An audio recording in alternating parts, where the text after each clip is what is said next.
بسم اللہ الرحمن الرحیم نحمدہ ونصلی ونسلم علی رسولہ الکریم اما بعد۔ آج یکم محرم الحرام کا دن ہے، بہت ہی اہم اور فضیلت والا دن ہے۔ اس دن حضرت سیدنا فاروق اعظم رضی اللہ تعالی عنہ کی شہادت ہوئی تھی،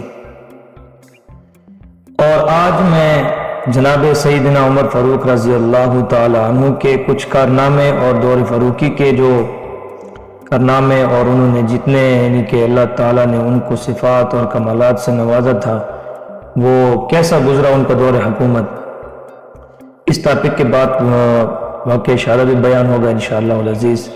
اللہ تعالیٰ سے دعا ہے اللہ تعالیٰ ان پر کروڑوں رحمت نازل فرمائے، جن کی وجہ سے آج ہم بھی زندہ ہیں اور ہم تک پورا کا پورا دین زندہ ہے، اور پورا کا پورا دین آج ہم تک صحیح سالم موجود ہے۔ ہم ان کو خراج عقیدت اور خراج تحسین پیش کرتے ہیں۔ دیکھیے سیدنا فاروق اعظم رضی اللہ تعالیٰ عنہ کے کارنامے کتنے سر انجام دیے، اللہ تعالیٰ نے ان کے بہت ہی کارنامے ہیں، انگنت ہیں۔ سیدنا فاروق اعظم رضی اللہ تعالیٰ عنہ کی ایک جھلک کے حضرت عمر رضی اللہ تعالیٰ عنہ کا دور کیسا تھا۔ حضرت عمر رضی اللہ تعالیٰ عنہ نے 10 سال حکومت کی ہے، اور 10 سال کے عرصے میں 22 لاکھ مربع میل پر انہوں نے حکومت کی ہے۔ اور فاروق اعظم رضی اللہ تعالیٰ عنہ کے دور میں روم اور ایران کی سلطنتوں میں ایک شور برپا ہو گیا، ایک ہلچل مچ گئی۔ فاروق اعظم رضی اللہ تعالیٰ عنہ نے ان علاقوں کو فتح کیا تھا۔ حضرت فاروق اعظم رضی اللہ تعالیٰ عنہ کے دور میں اسلامی سلطنت کے وسعت کے ساتھ ساتھ 2000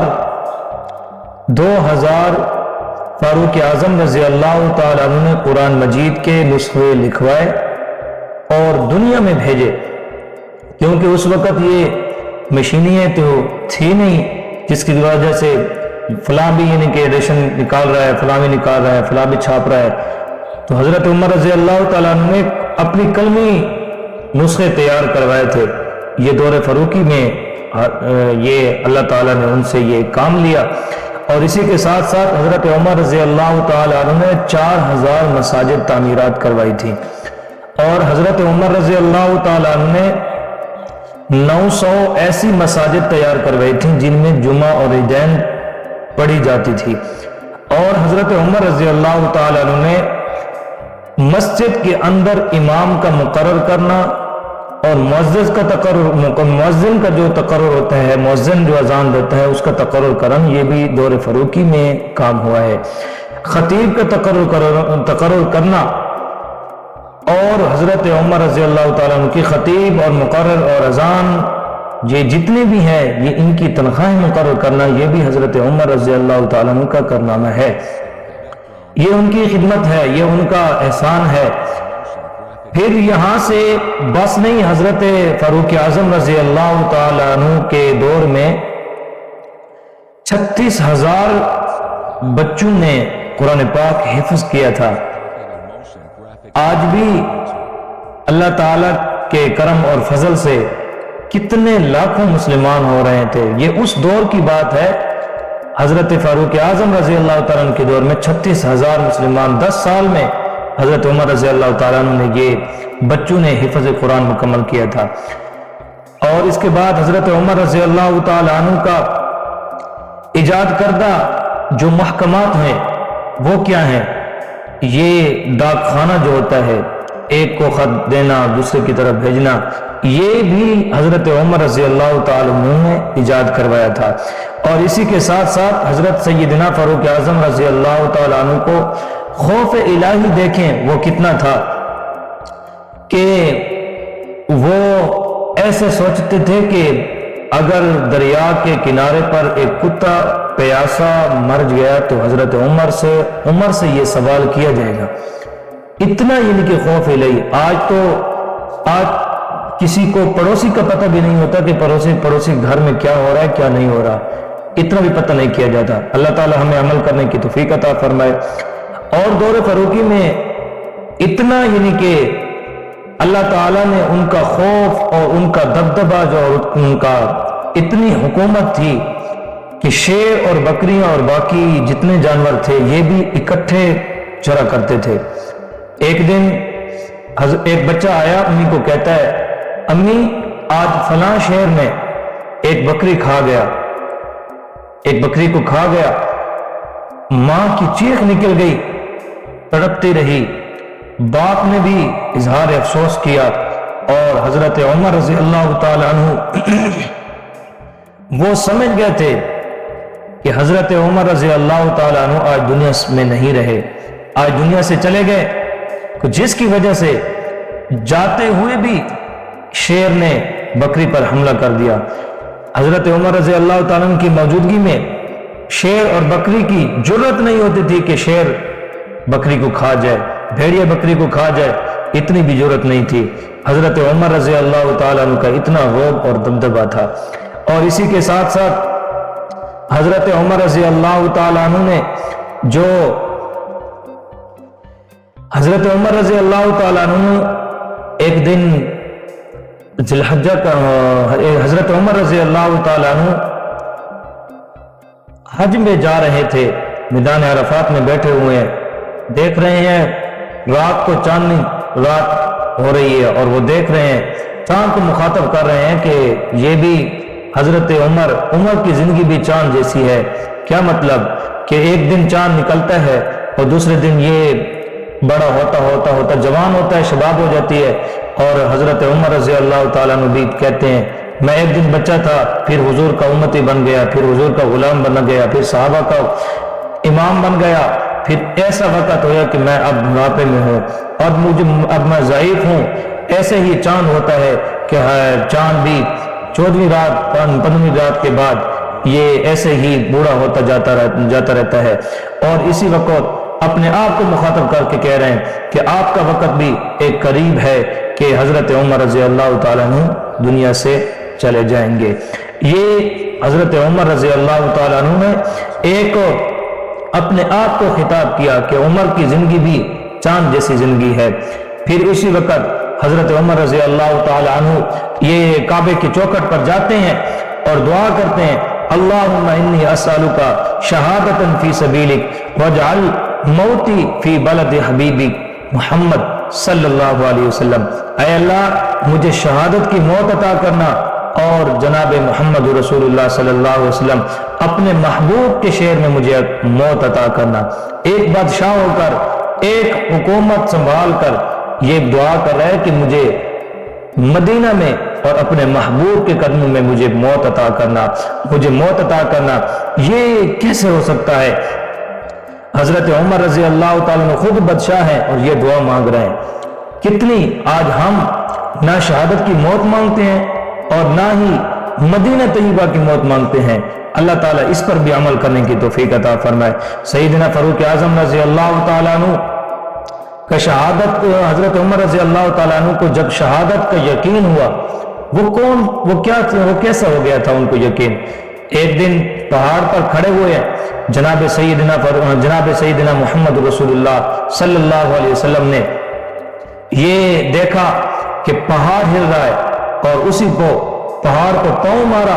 جیسے ہی پاؤں مارا تو کہا آپ کو پتہ نہیں ہے آپ پر ایک نبی اور صدیق اور 2 شہید کھڑے ہیں۔ اس دن سے لے کر سیدنا فاروق اعظم رضی اللہ تعالیٰ نے سمجھ گئے تھے کہ اللہ تعالیٰ نے مجھے شہادت کی موت دینی ہے۔ پھر ایک وقت آیا، یہ حضرت عمر رضی اللہ تعالیٰ عنہ 28 یا 29 تاریخ ہے کہ 28 یا 29 ذی الحجہ کا مہینہ تھا، 28 یا 29 ذی الحجہ کو صبح کی نماز کا ٹائم تھا۔ حضرت عمر رضی اللہ تعالیٰ عنہ نماز پڑھا رہے ہیں، امامت کرا رہے ہیں کہ ایک ابو لؤلؤ فیروز مجوسی آتا ہے، ایک کافر آتا ہے، صف کو پہلی صف میں کھڑا ہوتا ہے۔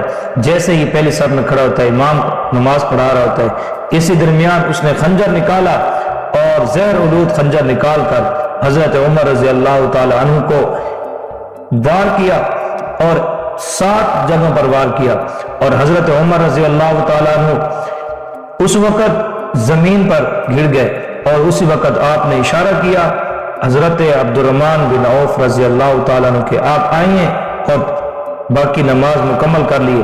حضرت عبد الرحمن رضی اللہ تعالیٰ عنہ نے آئے اور فوراً نماز مکمل کی، اور اسی کے بعد یہ تو اب بھاگنے پر مجبور ہو گیا تھا کہ میں بھاگوں۔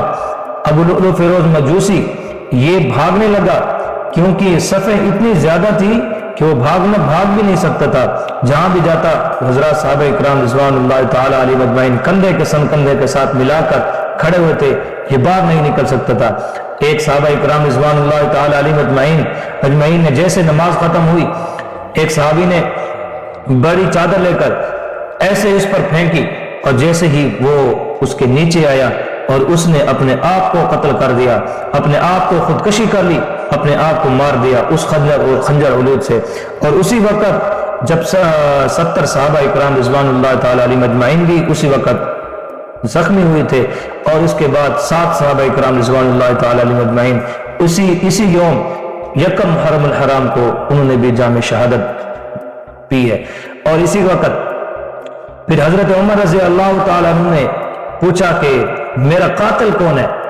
حضرت جناب صحابہ اکرام رضوان اللہ تعالیٰ علیہ مجمعین نے جواب دیا کہ آپ کا جو قاتل ہے وہ ہے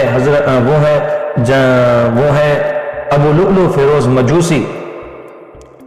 ابو لؤلؤ فیروز مجوسی جیسے ہی حضرت عمر رضی اللہ تعالیٰ عنہ نے یہ نام سنا، کیونکہ یہ ایک ایران کا تھا اور ایک ایران کا یہ جاسوس تھا، یہ جاسوسی کر رہا تھا، بہت بڑے کارنامے عطا کیے۔ آپ تاریخ کا مطالعہ کریں، قرآن مجید پڑھیں، احادیث پڑھیں۔ کل بھی میں نے بہت ساری احادیثیں بیان کی تھی، حضرت عمر رضی اللہ تعالیٰ عنہ کی شان میں کتنی احادیثیں آئی ہیں۔ حضرت عمر رضی اللہ تعالیٰ عنہ آخر میں پھر وصیت فرماتے ہیں، حضرت ان کا بیٹا عبداللہ ان کو کہتے ہیں کہ جاؤ امی عائشہ صدیقہ رضی اللہ تعالیٰ عنہ کے پاس، ان کو کہو کہ مجھے حضور کے پہلو میں جگہ عطا کر دے۔ دیکھیں یہ بھی حکمران ہو کر حضور صلی اللہ علیہ وسلم کے پہلو میں جگہ مانگ رہا ہے، یہ بہت بڑی بات ہے، جگہ مانگ رہا ہے۔ حالانکہ اس وقت اگر حضرت عمر رضی اللہ تعالیٰ عنہ چاہتے تو وہ کر سکتے تھے، نہیں، کیونکہ ان کو خوف الہی تھا۔ وہ پھر صحابہ اکرام رضوان اللہ تعالیٰ علیہ مجمعین کیسے ایمان والے تھے، اور کیسے اللہ تعالیٰ نے ان کو ان کی جرت اور بہادری عطا کی تھی۔ پھر حضرت امی عائشہ صدیقہ کے پاس ان کا بیٹا جاتا ہے عبداللہ، جیسے ہی جاتا ہے امی کو کہتا ہے کہ ابو جی فرما رہے ہیں کہ مجھے اپنے پہلو میں، مجھے حضور کے پہلو میں جگہ دے دیجیے گا۔